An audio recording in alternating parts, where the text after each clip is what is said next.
अगर मैं तुमसे कहूं कि कलयुग अचानक नहीं आया, बल्कि इसे खुद इंसानों की कमजोरियों ने जन्म दिया और आज भी एक ऐसी शक्ति इस दुनिया को कंट्रोल कर रही है जो तुम्हारे दिमाग में घुसकर तुमसे गलत फैसले करवाती है। और सबसे डरावनी बात, तुम्हें पता भी नहीं चलता। लेकिन असली सच इससे भी ज्यादा खतरनाक है, क्योंकि कलयुग का अंत इतना भयानक होगा कि इंसान खुद अपने ही विनाश का कारण बनेगा। तो आखिर कलयुग शुरू कैसे हुआ? महाभारत का युद्ध खत्म हुआ, धर्म की जीत हुई, लेकिन जैसे ही भगवान श्री कृष्ण ने पृथ्वी को छोड़ा, उसी पल से दुनिया बदलने लगी। सत्य कम होने लगा, धर्म कमजोर होने लगा और अधर्म धीरे धीरे बढ़ने लगा। और तभी अंधकार से जन्म हुआ कली। कली कोई साधारण राक्षस नहीं था, वो था झूठ, लालच, गुस्सा और पाप का रूप। जब राजा परीक्षित पूरी पृथ्वी पर राज कर रहे थे, तो कली को कहीं जगह नहीं मिल रही थी। कली ने राजा से विनती की, मुझे भी रहने के लिए जगह दो। राजा ने मना कर दिया, लेकिन कली बहुत चालाक था। वो बार बार विनती करता रहा। आखिरकार राजा ने उसे 5 जगह रहने की अनुमति दी: जुआ, मदिरा, अवैध संबंध, हिंसा और सोना। और यहीं से कली ने पूरी दुनिया में अपना असर फैलाना शुरू कर दिया। एक दिन राजा परीक्षित जंगल में शिकार कर रहे थे। प्यास और थकान से परेशान होकर वो एक ऋषि के आश्रम पहुंचे। ऋषि गहरे ध्यान में थे। उन्होंने कोई जवाब नहीं दिया। राजा को गुस्सा आ गया। उन्होंने एक मरा हुआ सांप उठाया और ऋषि के गले में डाल दिया। बस यही उनकी सबसे बड़ी गलती थी। ऋषि के पुत्र ने श्राप दिया, 7 दिन में तुम्हारी मृत्यु होगी। और 7वें दिन एक सर्प ने राजा को डस लिया।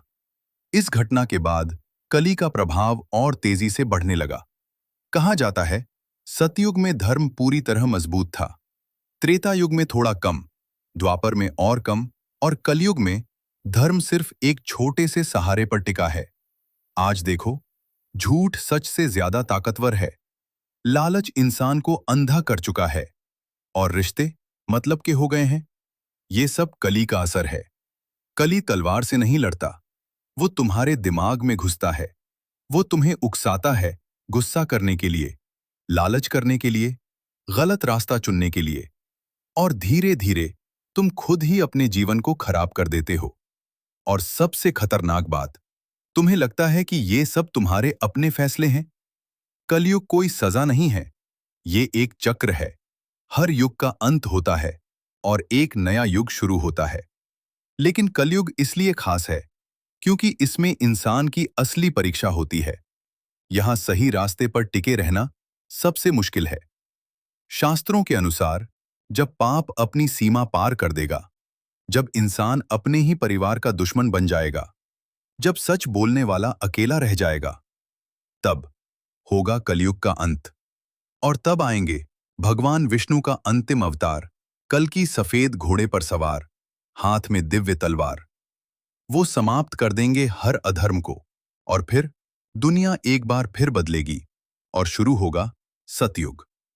लेकिन अगर कली आज भी इन 5 जगहों में छिपा है, तो क्या हम सच में उससे दूर हैं, या फिर हम खुद ही उसके जाल में फंस चुके हैं?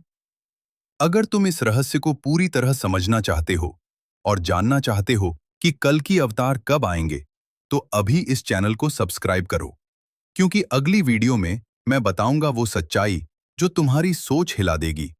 और ये जानकारी हर किसी के पास नहीं है। हर हर